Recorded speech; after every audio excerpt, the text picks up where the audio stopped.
So I guess I gotta tell you guys, I've been lying to you this whole time. I've just been making it look like I work in a one-car garage because I just wanted to be relatable. But I think now it's time to come clean and tell you the truth, show you my real shop. I've never shown you what's behind that door, but I figure now is as good a time as any.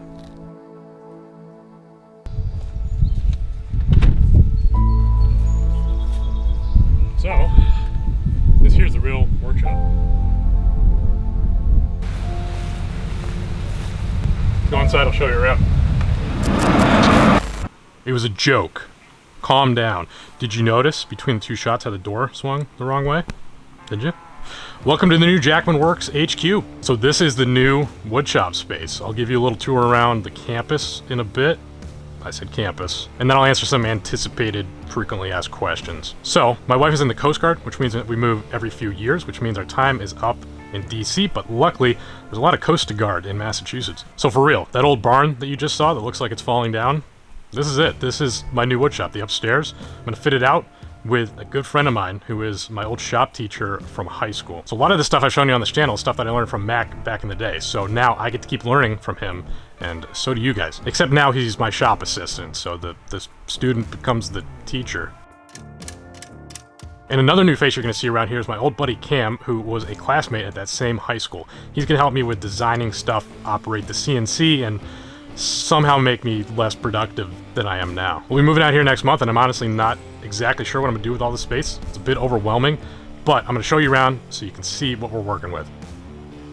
So this here's the garage right next to the house, and this is going to be my personal space compared to the barn on the other side of the property that's going to be a shared space with Mac. This space is 19 feet by 17 feet, which is only 10 square feet less than my current shop. So the general idea for this space is it's going to be kind of a digital fabrication space, hopefully with a large bed CNC. I've been wanting a laser forever. Now I have a space for one. I'll probably stick a desk in here, and this will just kind of be my personal experimentation space. But I know what you really want to see is the big barn. So this here is the ground level of the barn. This will primarily be Mac's space, the opposite of the wood shop, which is where I'm going to basically live. But the rough concept for down here is that we're going to have a welding area, a little bit of a machining area, and these big barn doors can open up big enough to pull a car in here to work on. We currently just have a dirt floor down here, but the plan, at least for now, is to put a concrete slab on this half of the barn and a wood floor on that half so it's more comfortable to stand on. And don't tell Mac, but I'm seeing a lot of potential down here for pallet storage. Best for last. I'll show you that upstairs now.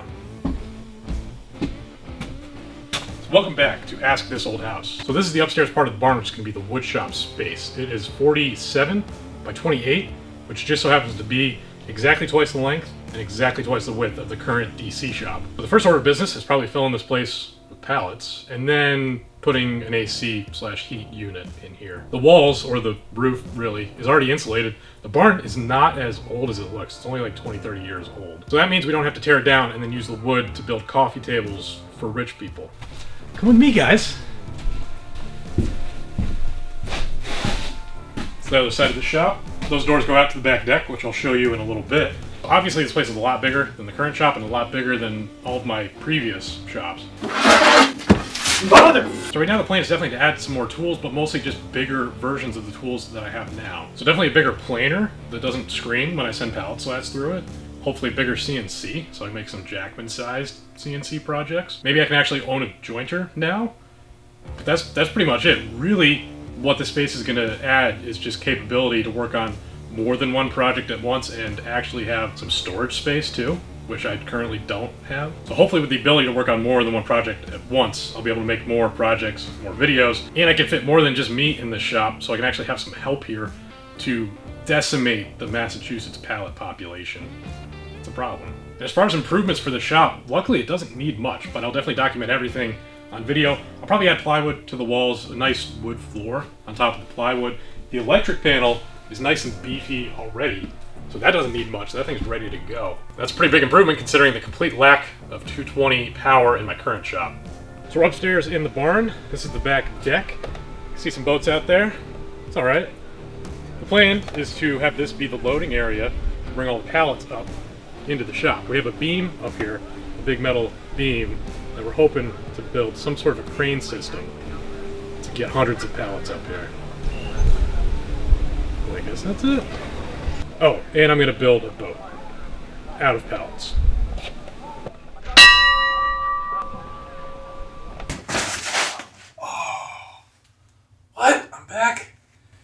Man, those are some powerful shrooms. I tripped really hard right there.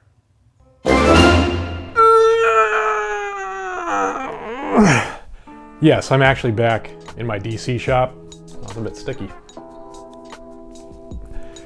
And yes, that is actually my new shop in Massachusetts.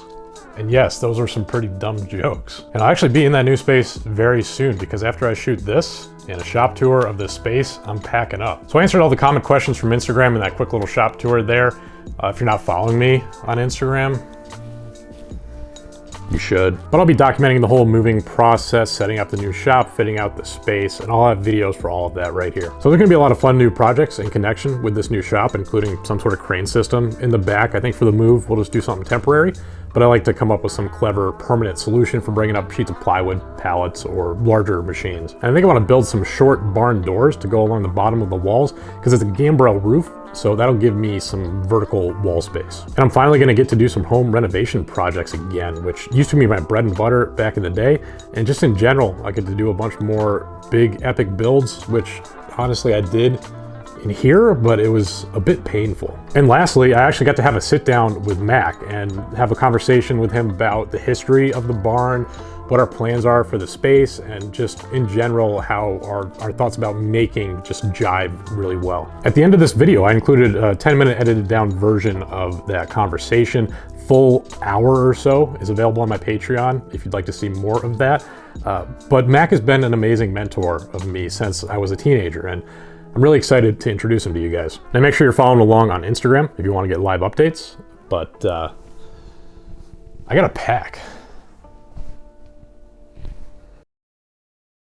But I guess it'd be interesting, because I described what the shop's going to be and what our vision is. I think what is the vision, and see how close we are together right now. Yeah, it's like a brainstorm session, and the way I look at it is going to be mostly your space, but I'm going to be welcome 24/7.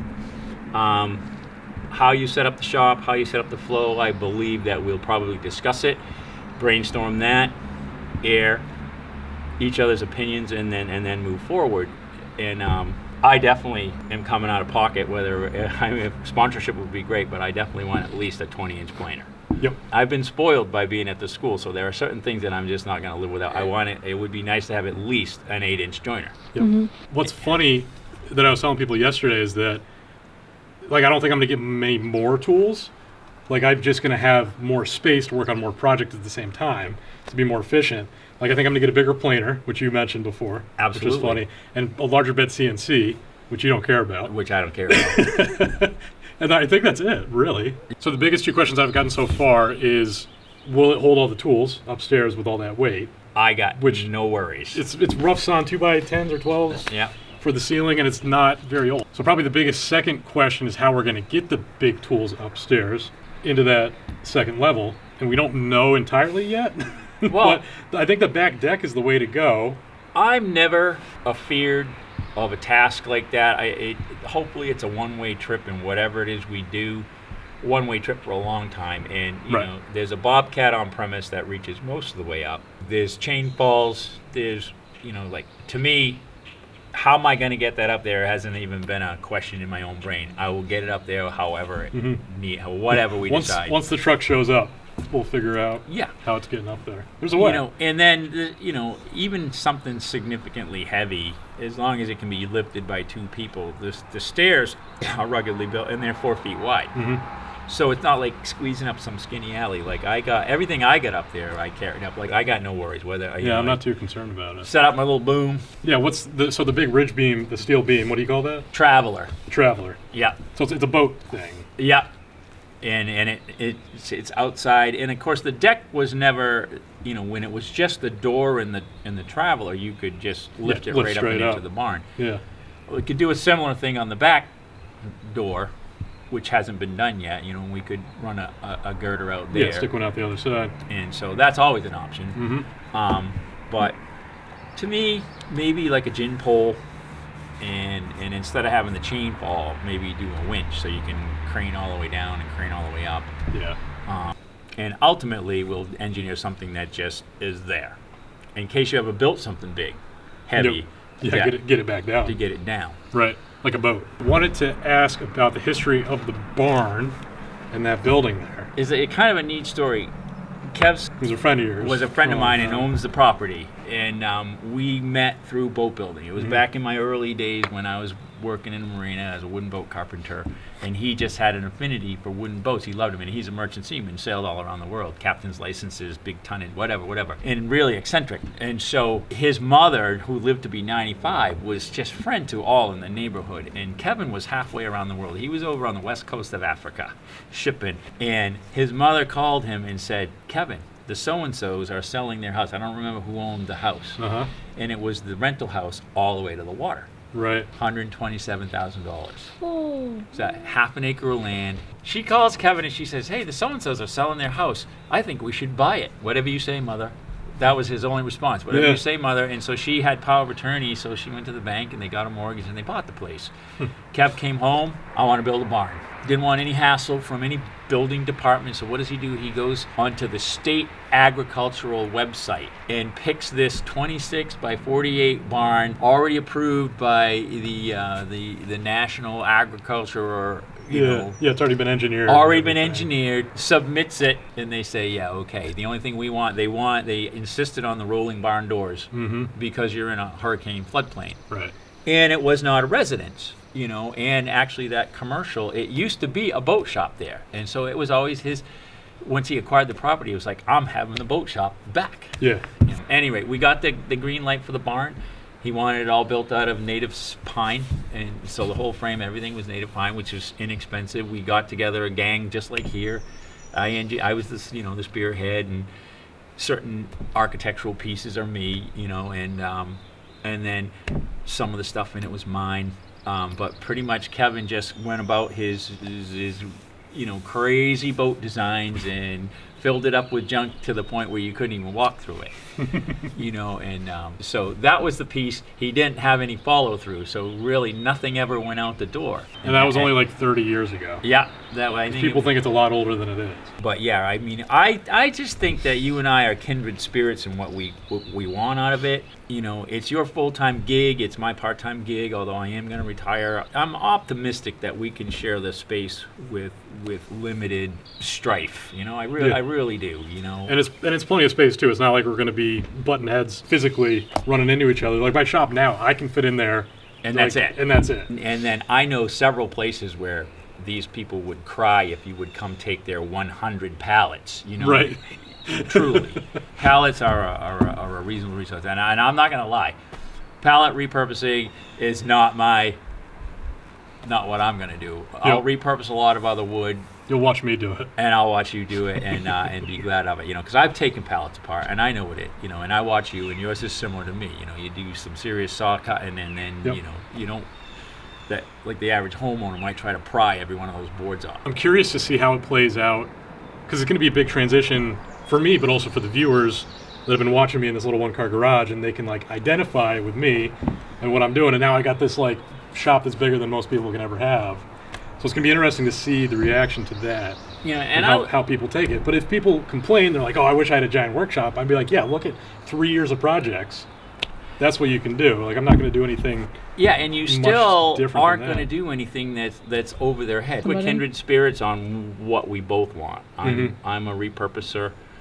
Don't like to spend a lot of money.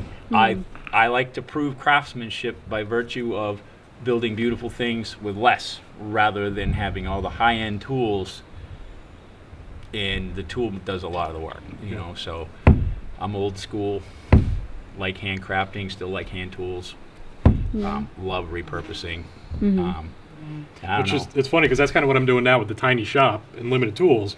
I have to figure out a way to make the project happen that's not the right way, but it's a way to get it done. Well, what I like about what you're doing is, because most of your customer base or client base isn't well funded and doesn't have a big shop, but yet what you're showing them is like, you don't need a big shop. You can make all of this really cool stuff right out of this little tiny hole in the wall and some off-the-shelf Home Depot tools. No big industrial stuff. And then to me, my sort of envy of what you're doing is you get to make stuff that matters to nobody. Stuff nobody would buy. Wavy vases, 4-foot long utility knives, 9-foot tall Estwing hammers. I mean, there's no value. There's a lot of time and effort that goes into making Right. that, designing it, planning it. What am I going to do? Laminating, and of course you're repurposing wood, which is a process in itself. Look at that. There's no way I would ever do that because Yeah, there's no clientele for that. there's no product to sell, and it's a lot of man hours. You know, the material was cheap. Right. So, you know, if I'm going to engage in a project, you know, there's got to be an end to it. It's either something I need or something somebody else needs. Yeah. But to get it to build a utility knife, just because, or a trebuchet, although I will build a trebuchet, I have built one in the past. Well, I think we'll do another one. Being able to innovate, to me, is the coolest part of what we do, working with wood. You know, I mean, and then that translates into metal. Like, I don't have any problem diving into metal projects or mechanical things. You know, those things are inherent in, you know, coming from Maine, you just take care of yourself. But wood is not just a trade you learn, and it can be. You can take the limit, and you can be just a framer, you can carry studs, and that's all you're going to do, and you've learned a thing. But to be a craftsman, to be an artisan, doing what you do, those kinds of things, nobody did it before you. You innovated ways to do it, came out of your brain, and you did it. I love building one-off pieces, like for my iPad case. Oh, you should manufacture this. Yeah, good idea. Probably get $40 a piece for these things for, you know, $2 worth of material. But who's going to do it? Right. Not you. Not me. Adirondack chair. Do you really want to build No. thousands of Adirondack chairs a year? No. Yeah. I'm done with that. No. You build the one, you put the cool spin on it. Which is another part of the beauty of what I do. Like you said, I can build stuff that doesn't have a clientele to buy it, but I can also build stuff once and then let everybody else build it. Instead of me mass producing it, just let them do it and they can profit on it. Exactly. And then they can either profit on it, stumble over it, and quit, Right. or reproduce it and have one themselves. Yeah. You know? Yeah, because once I build it once, I don't really care. Exactly. Because I've completed the idea in my head and it's off somewhere else. Moving on. Yeah. I love making and having things that nobody else has. And they're really cool, made out of wood. And if you repurposed it, even better. Yeah. This used to be, you know,